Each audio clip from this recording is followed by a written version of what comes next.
lots and lots of fun things to get through. So we'll get started here. We've only got 60 minutes and there's a hell of a lot of information that has changed here with licensing, even in the last couple of weeks, which has been frustrating trying to do these slides because there's been constant changes as well. But hopefully we'll try to make sure that everyone understands what they have here. So welcome today for everyone who's joining us from all around the world. My name is Michael Basarik. I'm one of the co-founders and the CEO here at Orchestry. Lots of experience in Microsoft 365, lots of passion and disdain, one would also say, for licensing as well through here. But you're going to be joining myself and David for the next 60 minutes on this webinar. Hello, David, and a nice shirt as well. Yeah, we had to celebrate the big win yesterday. Got my Davies shirt on. So yeah, I'm David, head of product strategy and innovation here at Orchestry, and been working with Michael for quite some time and in the SharePoint space for even longer. And this is a great topic. I think one that I don't think we necessarily think about every day, but recently the amount of times this is coming up in conversations, Michael, is let's just say very regularly. At least every day. Yeah, and yes. Everyone's favorite topic is licensing in Microsoft 365, and it used to be complicated. Friends, it is going to get a hell of a lot more complicated here really, really quickly. So we'll hopefully get through all of that as well. If you don't know about us, so we are Orchestry. We are a governance, adoption, and security platform for Microsoft 365. We have a range of capabilities, not only to help you with licensing, but also to help you with lots of other things to help you really manage your content better in Microsoft 365, manage your users, manage your licensing, whether you want to reduce things like SharePoint storage, improve security, or like everyone, get ready for AI. If you've never been to an Orchestry webinar before, we try to make them as fun as possible, don't we, Dave? We try to think we're pretty fun people. So feel free to go and chat. Ask any questions. Me and Dave will try to go through the questions live during this webinar. We can't guarantee you the quality of the answers, but we think we get a pretty good idea. But feel free as well to ask any questions, put comments in, all of those things. We definitely want to make this as interactive as possible. Get in touch with us as well. If you're not following the Orchestry page on LinkedIn or on X, please do so. We also have a whole range of really, really good information as well through here as well. So before we begin, let's get into the mood here, Dave. Where is everyone joining us from today? I am based out of Vancouver, Canada. I don't have a Canadian shirt on. Maybe I should, but I don't. Dave, where are you joining us from here? Near Kitchener-Waterloo in Ontario. There we go. All right. Used to be Calgary. Yeah, Jay's here. Used to be in the same place. Michigan. All right.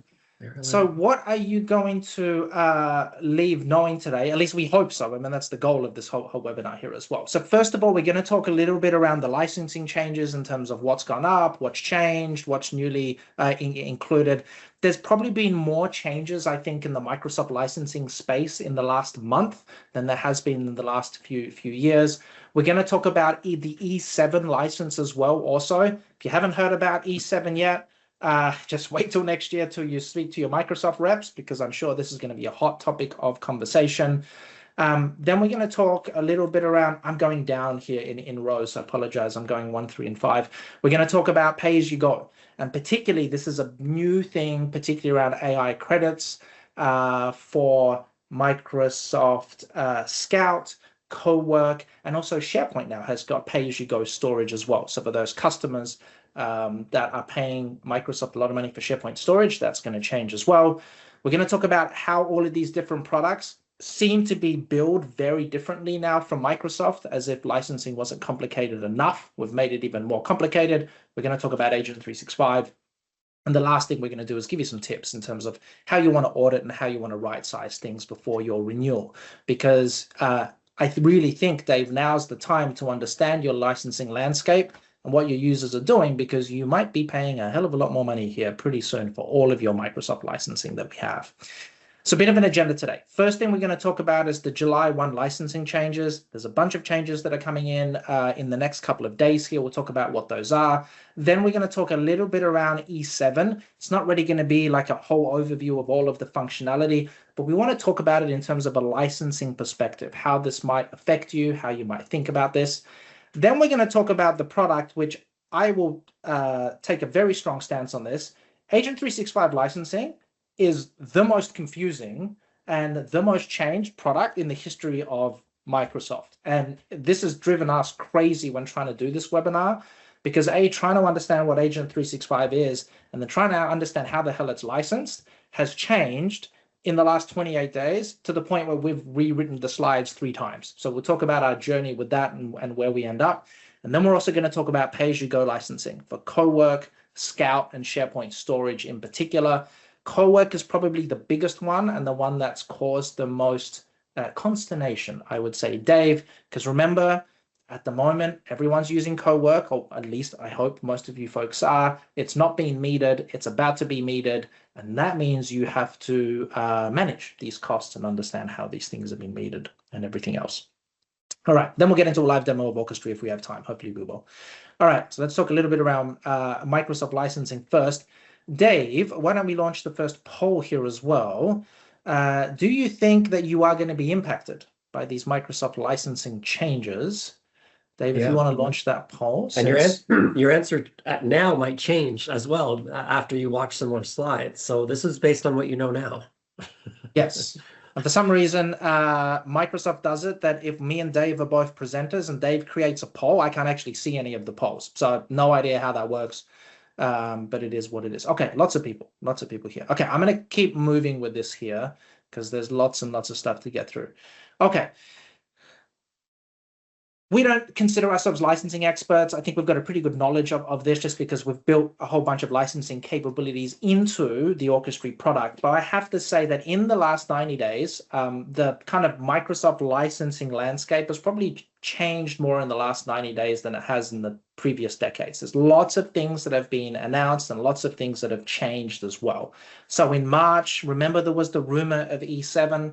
Now E7 is here. Then Agent 365 was kind of announced general availability on May the 1st.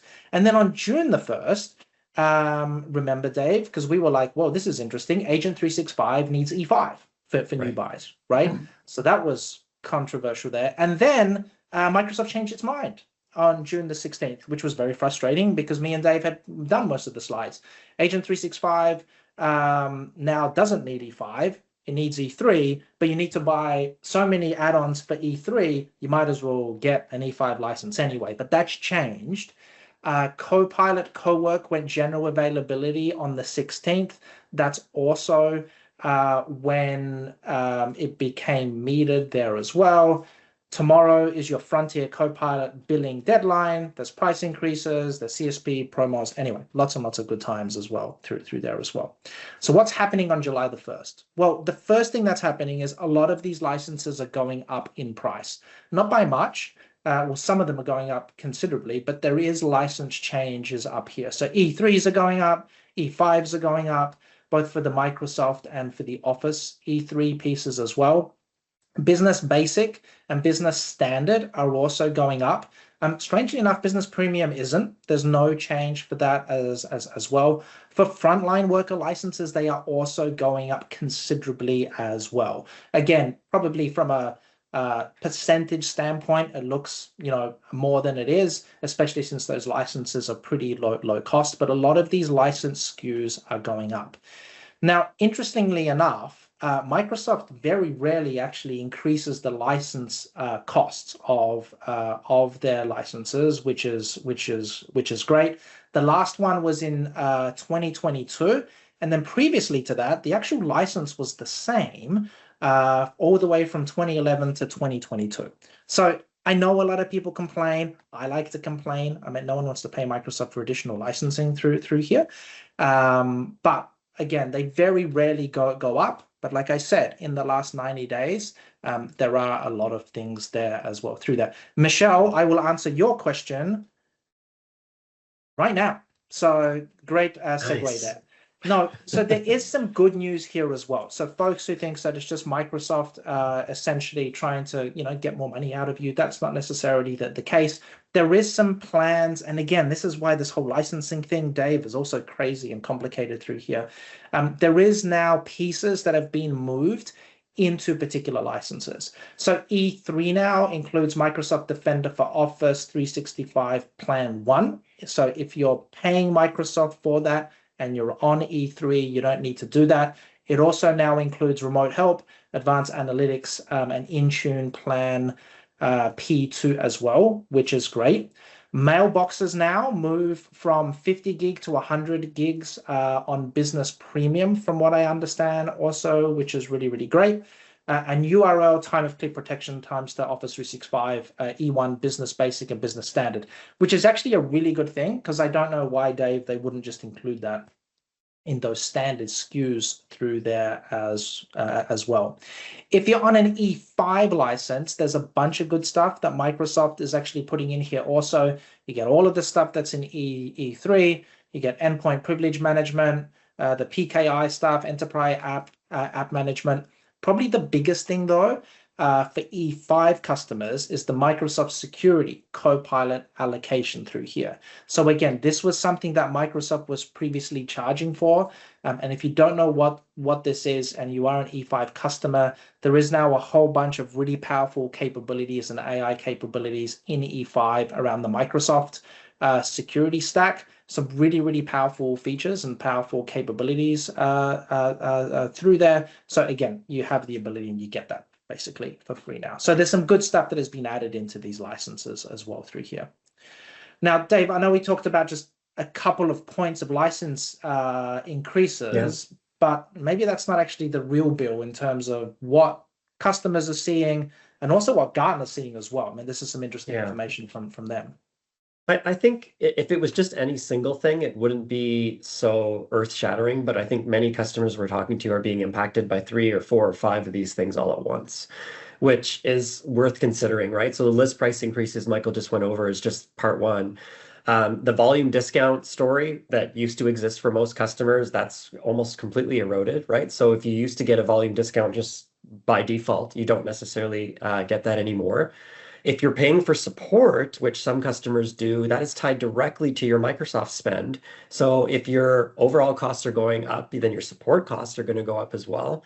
The AI and the consumption-based pricing, Michael and I will talk about quite a bit here, adds a whole new element right on top of these flat per head rates that you're already paying. You're now going to have to consider potentially monitoring usage-based pricing, which does not necessarily have a hard ceiling, right? We'll see some horror stories here during the webinar that will talk about that.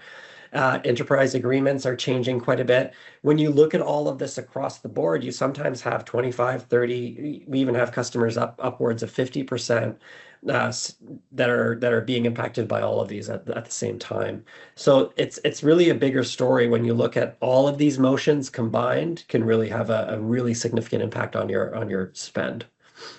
Perfect. Okay. Dave, next poll. Okay, let's switch to the next poll. So I'm curious, I think we asked this last time, but we are wondering what kind of increases people are thinking about right now. I've just launched the poll. It should pop up momentarily. I just created a few arbitrary slices here from 0 and to people over 50%. We're just curious if you know, you may not even know the answer. If you don't, you can just decline the poll. But we're curious to see what you're seeing. And just some questions here in chat here. We always have to do this because we record these and people watch these. From Adis Sarasevic. Is there any insight on moving business premium limit from 300 to 500? I haven't seen anything, Adis, to be honest with you. There might be. I haven't seen anything at all to indicate that there's going to be any sort of move through there as well. All right. Next, let's talk about Microsoft 365 E7. Microsoft's SKU. This used to be a rumor, Dave. Remember, we all thought and we all laughed there's going to be E7. Remember a few months ago, everyone would laugh that there's going to be an E7 license. Well, folks, it's here. And that means that Microsoft is probably going to be working on an E9 or an E11 license. Who knows here? But there is an E7 license, which is new. It's called the Frontier Suite license. It is expensive. It's $99 per user per month. or $90 if you don't want to get it without Teams. Doesn't make any sense to me that you wouldn't get it without Teams. And there's a bunch of stuff that comes with it. So it's basically the baseline of the Microsoft 365 E5 license. If you know that really the big difference, and there's a lot of differences, but the big difference between E3 and E5 are really a lot of the security capabilities that E5 offers, in particular the Purview suite, and the Defender suite as well. So you get all of the E5 license goodness. You get a Microsoft 365 Copilot license as well. So again, you don't need to pay $30 additionally for your users. Your users get that full Copilot license, which gives you Copilot in apps, all of the Work IQ stuff, Copilot Cowork. It gives you access to Copilot Cowork. You're still going to have to pay additional extra for it. The other thing that E7 license also gives you is the Microsoft Entra suite. These were, again, additional products you would have to buy on top of E5. It's the Entra ID governance suite, internet access, ID protection, and private access. That private access one is one that's probably of interest to a lot of organizations, as I think it replaces VPN. Again, I'm not super deep on this. And the other thing it gives you is Agent 365. Because Agent 365 out of the box is going to be $15 per user per month. So it gives you a lot of stuff. It's also quite expensive at $99 basically per user per month. This is a little bit more of a detailed view that you get through here. Also, again, I don't want to spend too much time on this. But I guess the question is, why would you consider essentially an E7 license? Now, let me warn you folks, Microsoft's new financial year starts here on July the 1st. I will guarantee you that a lot of their conversations are going to be around this E7 license, right? So if you're an E3 or an E5, there's going to be a lot of E7 talks from your Microsoft reps. What does it kind of get you from where you've started? And again, it's a pretty big uplift, Dave, right? Like going from an E3 to an E7 is basically, you're paying 2.5 times. Right, in terms of what you have. That's a pretty big uplift for a lot of organizations. If you're going up from E5, you're paying, $39. It does get more interesting, particularly for organizations where you're actively using Copilot. So if you have a user that's got E5 already and they have a Copilot license, they're paying Microsoft around about $90 already. For an extra $9, you get a whole bunch of other good stuff there as well, right? You get Agent 365, you get the Entra suite, and you get all of that other stuff here as well. If you want to buy this by itself, you're kind of paying $117 or a little bit more for it. So where Microsoft, I think, is really going to start to have conversations with customers around is, if you're on E5, how do we move you to E7, particularly for those organizations that are heavily invested in AI, either in Copilot or in Agent 365, right? So you're going to start to have a lot of these conversations with these Microsoft reps. And again, $100 per month is, it's not cheap, Dave, let's be honest with you. But there is some really good functionality there, as long as you make use of it, right? And that's the other thing. Like if you don't use the Entra stuff, or maybe you're not, super interested in a lot of the security capabilities, or maybe you're just not at that level of maturity yet, or you're using a third-party product, it might not make sense. So it kind of really comes down to whatever you have. So when to upgrade to E7? If you've already got customers or users of yours that are using Copilot and they got E5s, go to E7, because for $9 more, you get the Entra suite and you get Agent 365, right? Pretty simple there. If you're already stacking E5, Copilot, and that Entra suite, you might as well get E7 because it's actually cheaper, and you also get the added bonus of Agent 365. And really where Microsoft is going to be pitching this, I would say, Dave and everyone in the audience, is if you're rolling out AI agents at scale and you need Agent 365, right? Governance through there. When not to move for this, right? Again, we don't want you to waste your money. There's no point. I'm sure, none of your organizations do. Again, if you're not using a bunch of Copilot, if you're not creating agents, maybe don't get E7 for everyone. Maybe just get it from a subset of users within an organization. This second point here, around only a slice of users touch an agent, buy Agent 365 standalone for those few. I'll talk about this because how Agent 365 is licensed is very odd. But what I would say is, if you're only getting into AI, you're creating agents, maybe you've only got a small subset of users there, we can do that as well. And then again, if your tenant is not governed yet, fix the other stuff first before you spend money on E7 through there as well. Really, the biggest trap that we find is, again, you're going to start to have conversations with your account team and everything else that everyone should buy E7 all the way across. I wouldn't do that, right? Especially if you've got low use of Copilot or low use of agents within your organization, you can slowly step up through there as well. Question from Mark, is there a similar conversation around E3 and E7 in terms of a slide, Mark? No, I don't. I apologize for that. But again, in terms of like moving from E3 to E7, it's a pretty big jump, to be honest with you. And again, E7 gives you so much stuff that it's not just an agent story. I mean, I would look at all of the stuff that comes with the E7 security side of things like P2 and everything else through there as well. And from Julie, nonprofits get the discount for E7 also. No idea, Julie. I would assume so. I mean, I would hope so. It's not like Microsoft is not making billions in profit, Julie. So I would hope so they would give you some discounts, but I'm not sure. I can either deny or confirm. I really hope so, Julie, for society's sake. Let's put it that way. All right, Dave, since you're the poll master, next one. This is going to be an interesting one because Gartner just did this recently, and they said basically less than, what was it, Dave? Like 10 or 5% of people are basically thinking of going to E7. It was very, very low. So we'll see what's going. Brendan, what about those customers on Business Premium? Any guidance on the path of those customers? No, we don't, to be honest with you. No, we don't. We don't work with a bunch of customers on Business Premium. Yeah, I wouldn't even know how to approach that conversation. I do definitely have some guidance in terms of how you can add on Agent 365 for Business Premium, and I'll talk about that as well here.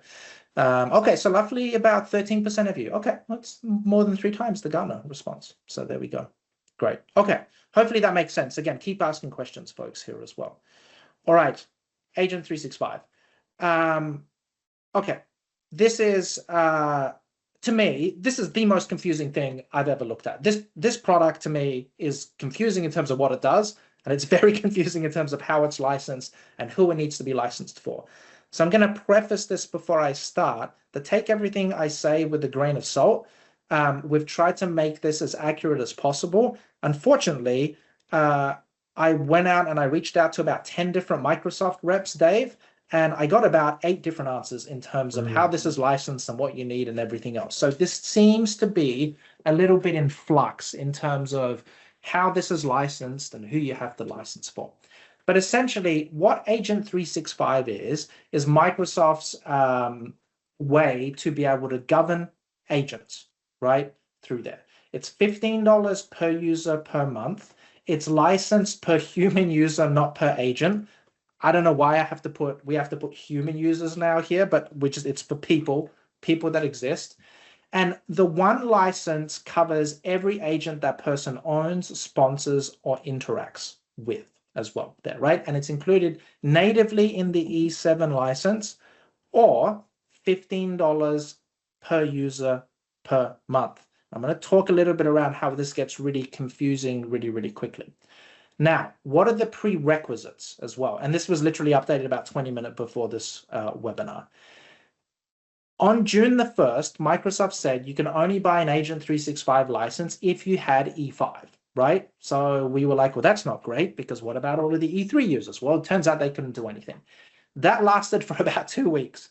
And then on the 17th or the 16th of June, that changed. So you can buy that $15 per month add-on if you have an E5 license, or you have an E3, but you need to buy the Defender Suite and the Purview Suite add-ons on top of your E3 license.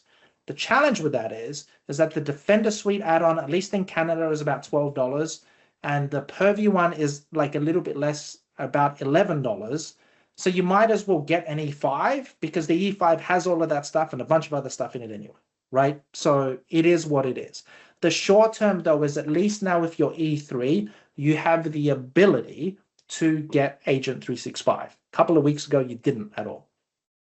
If you're a frontline worker, frontline workers can also have access to Agent 365, but again, you need the F5 plus Defender Suite and the Purview Suite for those users also, which can get expensive through here. Same thing for Business Premium. For Business Premium, to get Agent 365, you need the Defender Suite for SMB and the Purview Suite for SMB. These are, I think, roughly the same. I know that they're cheaper as well through here.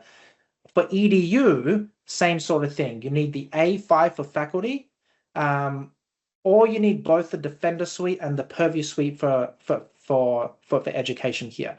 That EDU or one, that one I can't really make sense of, and I apologize because it doesn't make any sense. Why would you have that or these other two? But that's actually live from the Microsoft documentation. If it doesn't make any sense, I've got a link to the document through here. Let me know. All right. In terms of Mark's questions, I'm not sure what this adds or changes to the $30 Copilot license.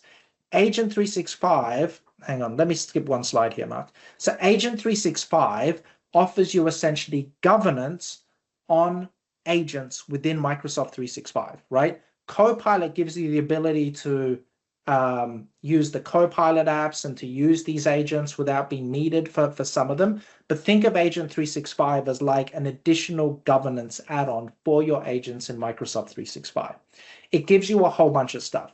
It gives you an agent registry, and it allows you the Entra agent ID as well through here. It gives you Defender for agents also. So these are actually agents if they're running on devices of users through here.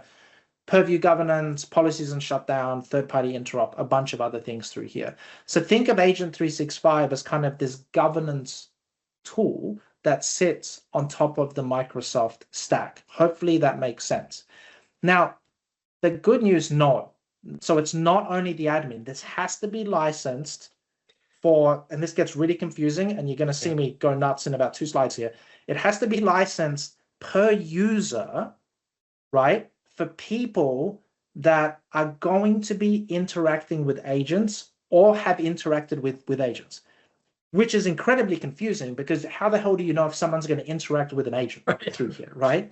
Essentially, where I think this is going down is you're probably going to have to license most, if not all, people within your organization, right? That's where this is kind of, I think, heading to. But give me a couple of moments here.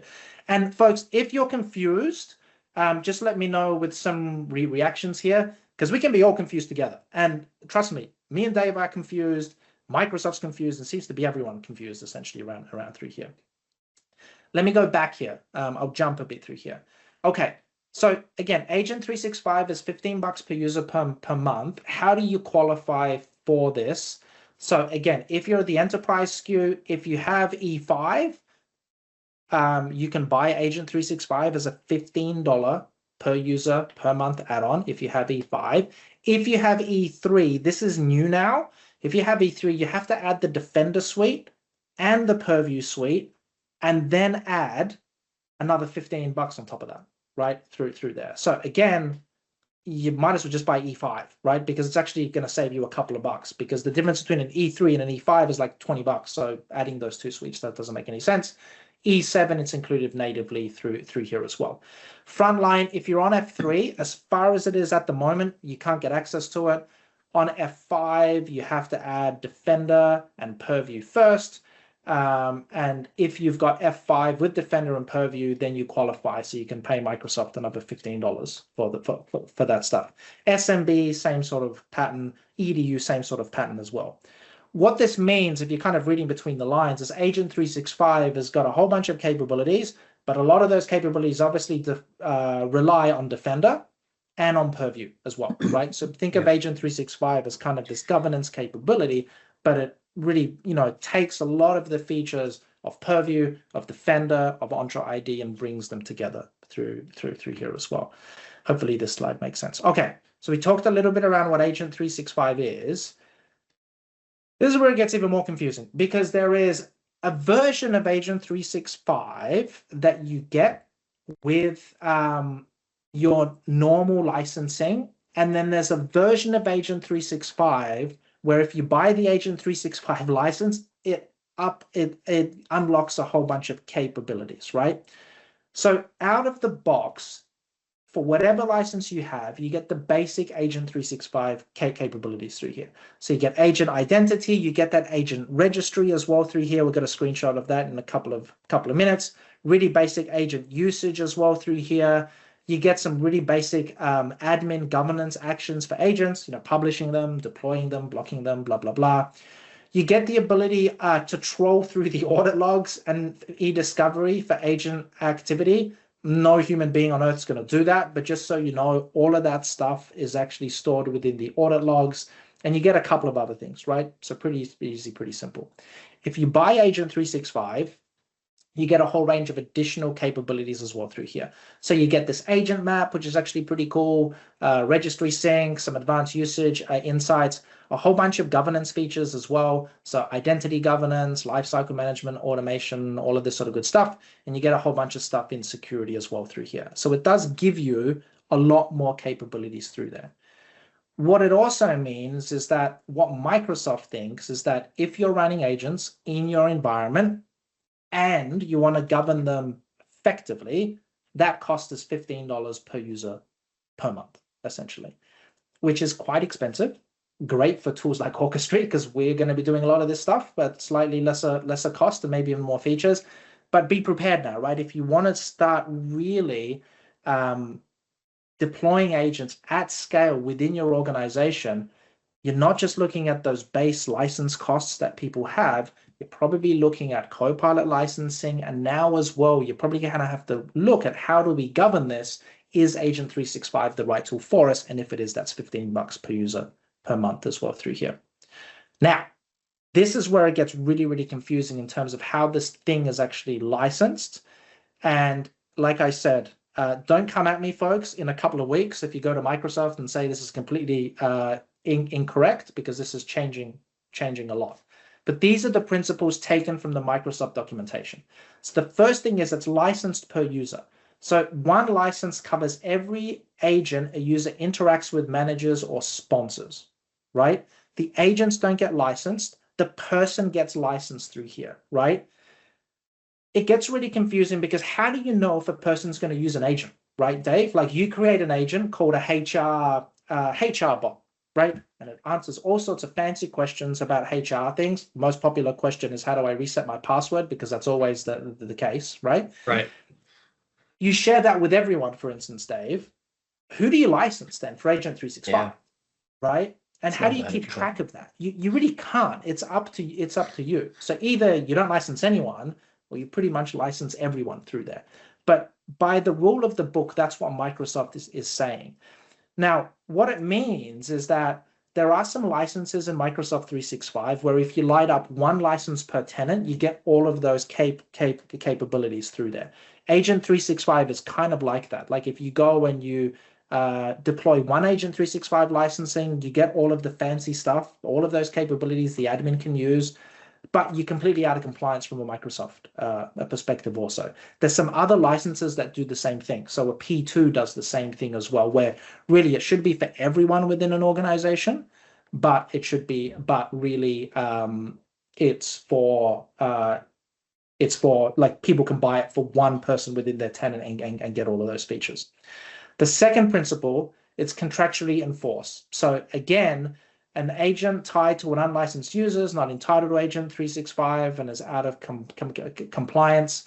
I don't know how they enforce this on a technical perspective. I don't think they can. You also can't multiplex from pool licenses, right? So you can't say that, hey, we've got 30 Agent 365 licenses, and as long as less than 30 people interact with agents today, I'm going to use those. That doesn't essentially work. Third thing is around the kind of capabilities there. So again, every cloud subscription gets an agent identity, all of that good stuff. If you want to get the rest of it, you need Agent 365. And Agent 365 covers a bunch of stuff, right? So governance, ecosystem, all of that sort of stuff is essentially available through there as well through here. Now, again, there's changes happening on July the 1st. If you are part of the preview program, right, you were getting a whole bunch of probably good stuff from Agent 365 that's going to be gone here very, very soon. Again, it's just the way that things work.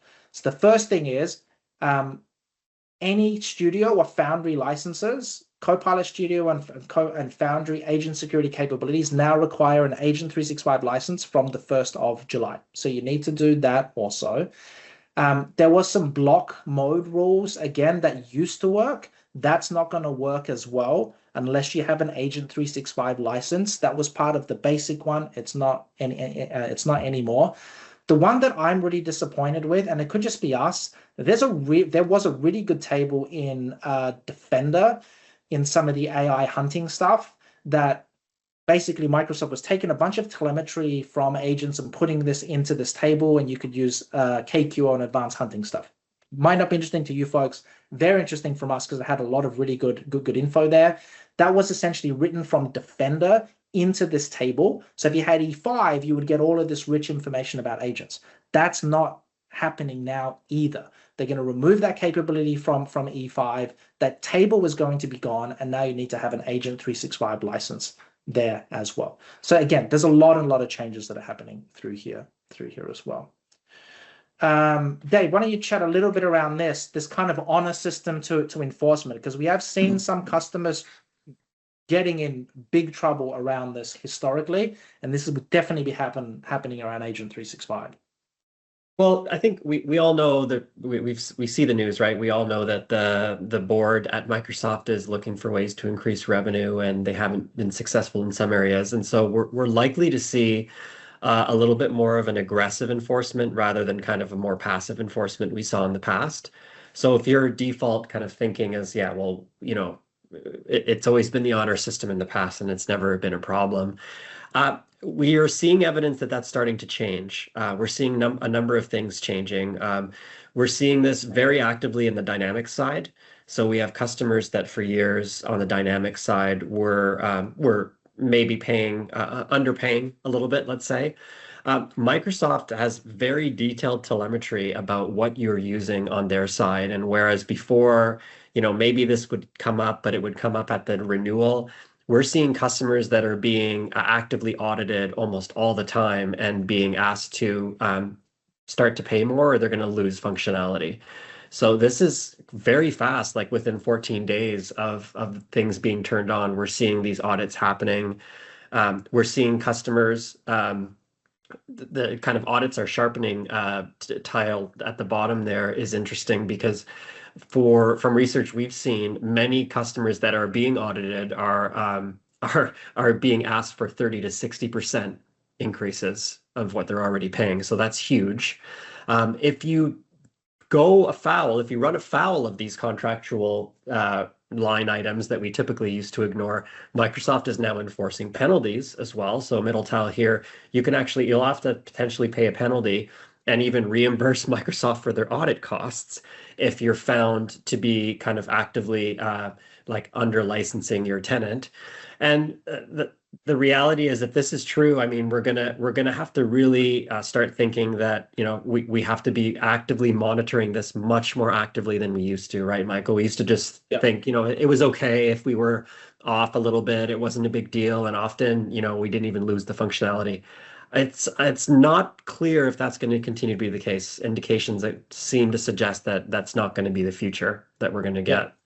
So our suggestion is you should have if you want to use Agent 365, I think you're going to have to license every person within your organization. Like, you don't need to, but you trying to track who is an Agent 365 license, and if that person interacts with an agent, then assign them it's going to be impossible. So I think you're probably going to have to license more, you know, all of the people there as well. That's our suggestion. I know that makes it really, really expensive, but it is what it is. It also could change, right? In God knows how long it could change as well.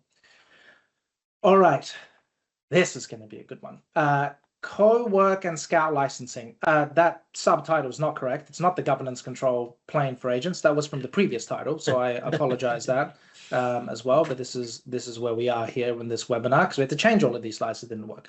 Let's talk about Cowork and Scout and some other licensing things as well. Now, of course, licensing people from Agent 365 and Copilot and normal Microsoft licenses wasn't complicated enough. So what Microsoft has decided to do as well is to now introduce usage-based licensing for you good folks as well. And unfortunately now, Copilot license, the Cowork license, and the Scout license do not build the same, not build the same way, at least as of today. So if you're not aware, Copilot Chat is included in many of the Microsoft 365 plans. That's the basic one. That's the one that doesn't give you any grounding. You got to go and upload documents in there if you want to ask it questions, whatever else. But you get that without a Copilot license. With Copilot, you get that flat $30 per user per month add-on. That gives you the grounding, the ability to use the Copilot apps here within Excel and Word and everything else through there. Now, what's changed just in the last 2 weeks here is particularly Cowork. Cowork is a capability. I'm not sure, has anyone used Cowork here? Just do a reaction here if you can. But Cowork is a capability of the Copilot license, does a bunch of really, really good stuff. I found it incredibly useful. It was awesome. It was really awesome because it was unmetered and you can use it to do a whole bunch of stuff. As of the 1st of July, that is going to be metered. You have to have a Copilot licensed, and then you have to also pay additional credits. And we'll talk about those. Then there's Microsoft Scout. Microsoft Scout is in, I think it's still in early preview. I used it. I loved it. It was great. I think it's a really, really powerful tool. But again, it's also licensed in a completely different way through GitHub credits.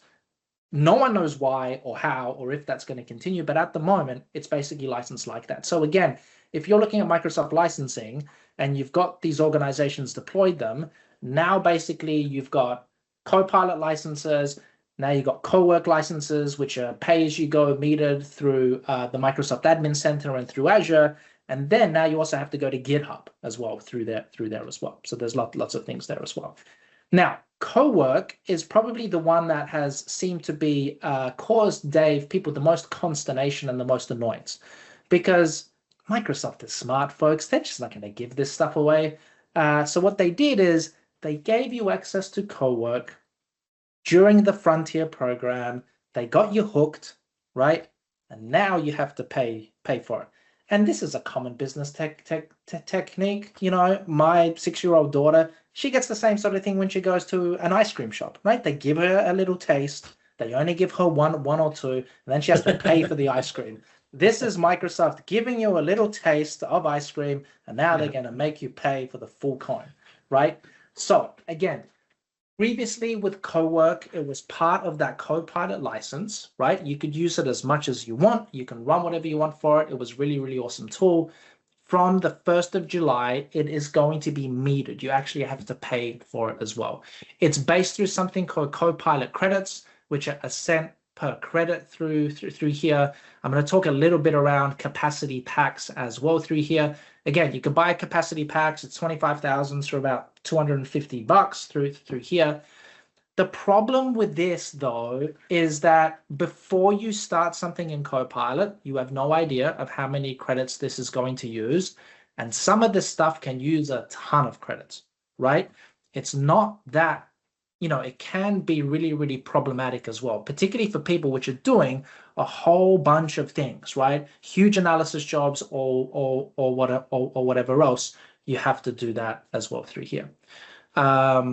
Couple of questions here, Dave. I'll keep talking about the chat for the people watching recording. From Tom, kind of like taking away Power Automate Premium AI Hub credits that count as Copilot credits. They're yanking those in the fall. Interesting. Mark, no rollover. What about if you go over? I'll talk about this, Mark, because it's confusing as hell as well. Depending on how you've got this set up, either you have to go to another model or it just stops working for people, right? There's kind of two things as well through here. Okay, so how much could this be, right? Now, I have a presentation that I created. It's about 10 slides. And basically, I'm not sure if you can see it, but, hey, I'm doing a presentation about Cowork and the costs associated with it. Do a bunch of research, go look at some stuff, blah, blah, blah. I asked it a bunch of questions. It created me a presentation. Pretty good. One shot. Cost me 673 credits, which is roughly $6.73 US for one job, right? You might think that's a ton of good value. You might not. but this is what this can come to, right? It can really start to get expensive really, really quickly. Now, I use the Opus model. Of course, there's different models that you can use. But again, now, like the main challenge is people don't know how much it's going to cost. There's no estimate. And you now trying to manage these costs is going to be more difficult as well through here. Okay, so we did some research as well in terms of what people think this might cost as well through here. I think some of these numbers are a little bit over the top through here, but again, it really depends on what people or how much co-work people are using. And remember, this only applies to co-work. If they're using Copilot chat, if they're using agents at the moment, this is not metered, right? It's going to be basically part of that Copilot license, but co-work is the metered part of this through here. Now, how do you buy these credits? Again, this is incredibly confusing, and I've probably got this wrong, but hey, we'll all learn together. There's a bunch of different ways, right? There's a pay-as-you-go credit. So it's via Azure, upfront. You pay Microsoft 1 cent per credit, and then away you go, basically through there. There's a capacity pack. The capacity pack gives you, I think it's about a 25% discount or a 20% discount, if I'm correct. Oh, Juan, yes, capacity pack is 20%. Yeah, it's 20% discount, essentially, through there. Again, you buy a capacity pack, it's $200 per month. Predictable. The unused credits expire at the end of each month, which no rollover, which I am not a fan of, right? Again, if you buy these capacity packs and you don't use the credits, you're not going to get the credits the next month. If you do want the credits, you have to buy another license, which is called a P3, right? Again, it's not an Azure P1 or a P2, it's a P3 license. It's a 1-year prepaid license, and you kind of buy these Copilot credit commits through there, and it auto draws against all of the things as well, right? Some of the catches for P3, it's final. You can't cancel, you can't exchange, you can't split, or you can't merge through there. Credits expire. If you buy the packs, they expire monthly. If you buy a P3, it expires annually as well through here. The capacity is at the tenant level here. So it's all on kind of a tenant basis as well through here. Again, the overage falls back to pay as you go, which is a problem. And you can set budgets on this, but the budget doesn't actually stop you from spending it. It just alerts you. And we'll show you a very funny story we found from Reddit as well through here. And by the way, P3 is just a plan name. There's no ladder here. There's no P1 or P2. It's just P3, essentially, through here as well. Right, so how do you manage this stuff? Again, this is really, really complicated as well through here as well. So there's some new capabilities that Microsoft is bringing out in terms of managing Copilot co-work credits and managing Work IQ as well. We're not even going to talk about Work IQ because that's another thing as well through here. But again, there is capabilities as well through here. Go into this area. You can set a monthly limit. There's some consumption stuff. There's actually some really, really good stuff available through here also. Again, there's 3 ways to buy, but there's only 2 ways to actually stop the spend. So if you buy those prepaid capacity packs, $200 per month, it's tenant level. There's no rollover. If you have a pay as you go, basically you're just clocking these things up as well. Couple of things to be notified. If you are using a pay as you go billing policy, right, and you put a budget on it, it's a notification. It's not going to stop you, right?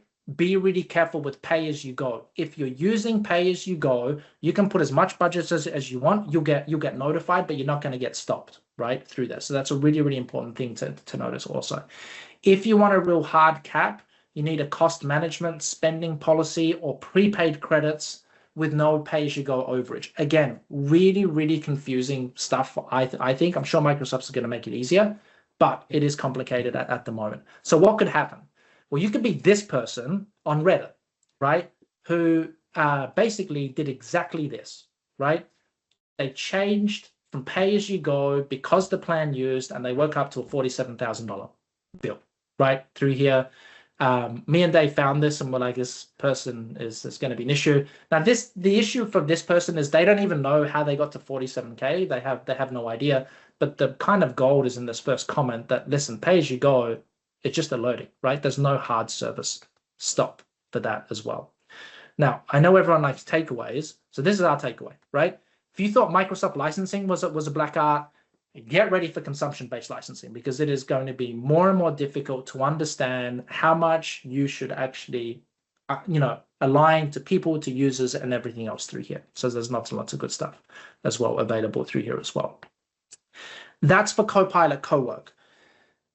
For Microsoft Scout, it's a completely different product with a completely different billing system as well. Now, don't make the mistake that I made, which is I turned on Microsoft Scout.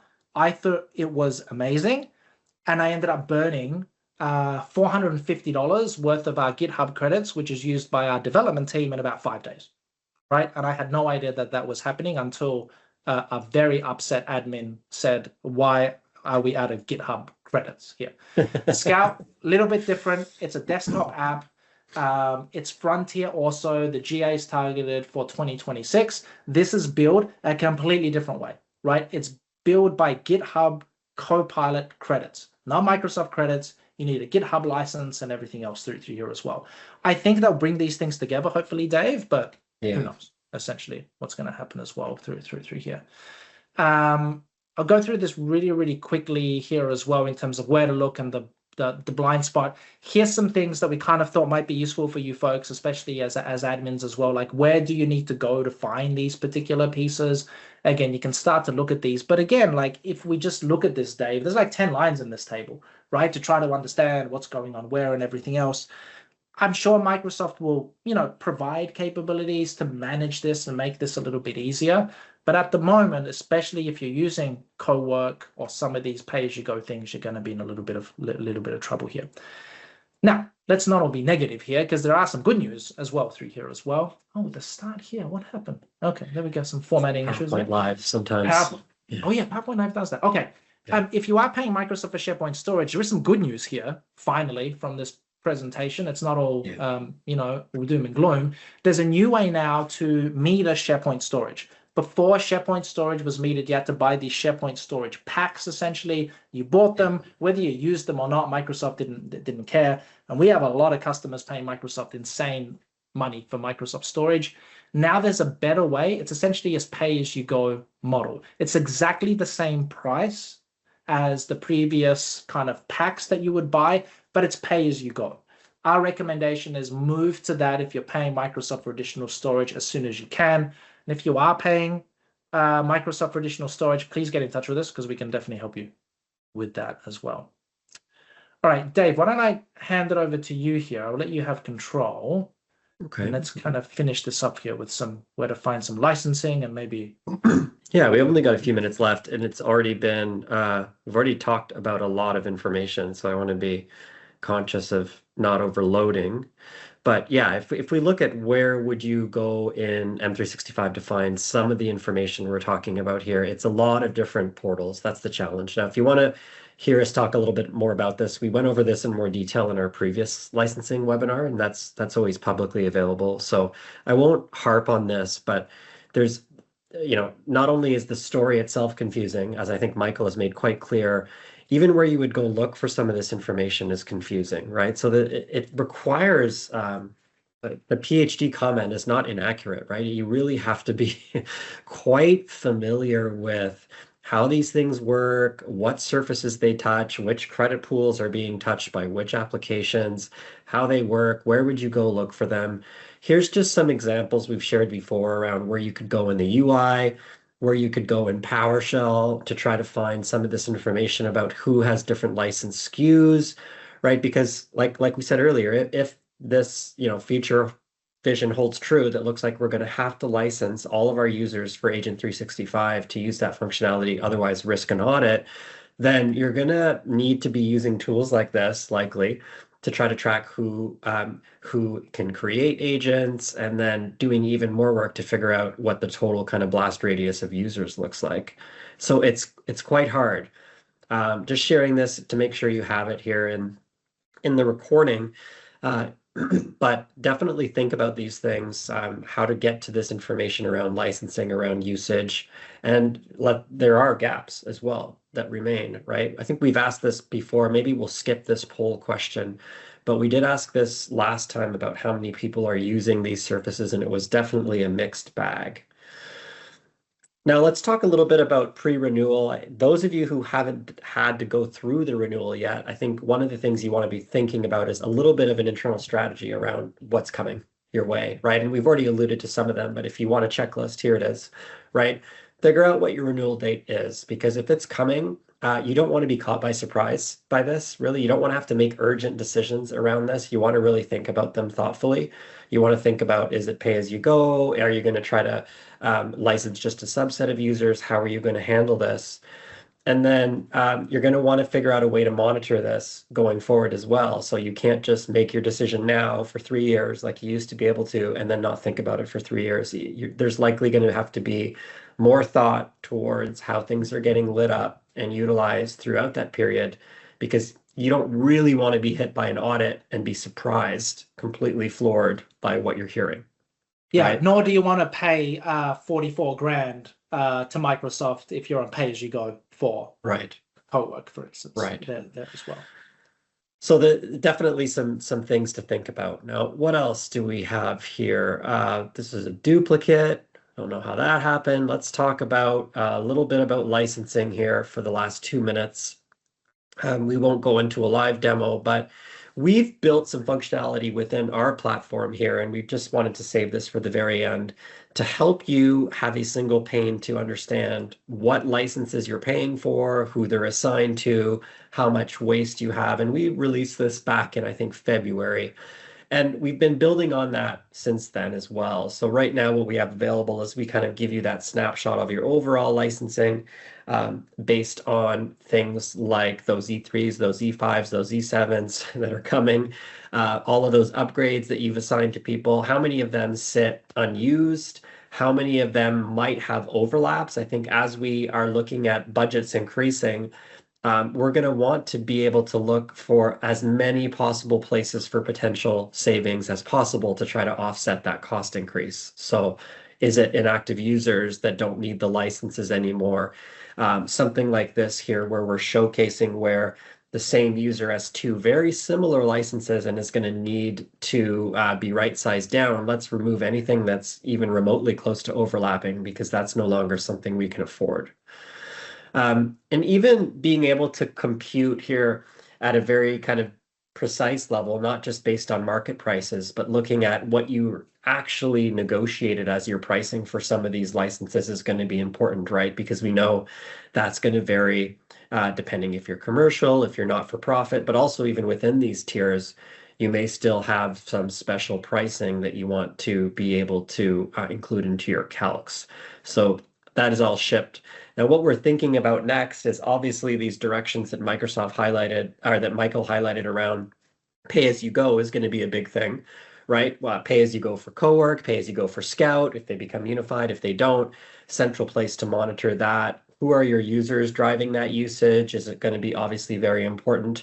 Looking at that spend and being able to action licensing and pulling away licenses or adding them as needed very quickly might be something that people will want to do. And then this usage-based right sizing, I think, is a really big opportunity for many companies where they've said, we've just blanket given everyone an E5. God forbid, we've given everyone an E7, right? You're going to really want to know if people are actually utilizing the features that differentiate an E5 from an E3, right? Or an E3 from a business premium. Because if those features are not being used by the users, then I think this idea of just being able to pay for that simplicity is likely going to go away, right? We're not going to be able to just pay for that simplicity anymore. We may have to consider thinking about having different people, different roles, different departments on different licenses, because the cost is forcing us to do that. So if you're interested in any of this and seeing this live, we'd love to give you a tailored kind of demonstration of how this works and talk about what this would look like in your environment. And we'd love to talk to you about it. So just shoot us a message through here or through any of our channels. Also, Michael and I are quite active on LinkedIn. If you want to reach us there, that is also great.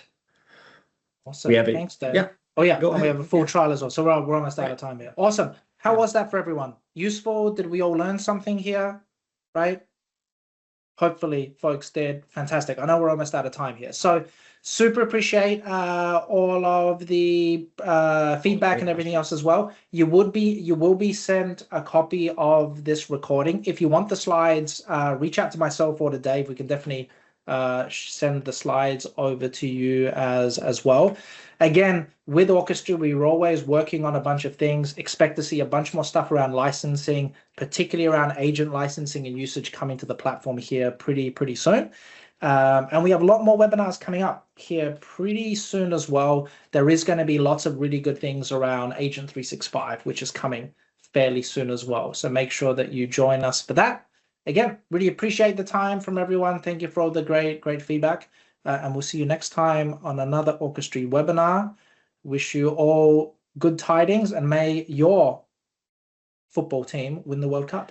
I know we shouldn't say that, Dave. We should say may Canada win it, but hopefully everyone wins. Canada's chances are quite limited, though, so we understand. Yeah. Awesome. All right, everyone. Thanks, everyone. Thank you so much. Take care. Bye-bye. England's definitely not winning. That's I know that's not going to happen. Good luck, Tony.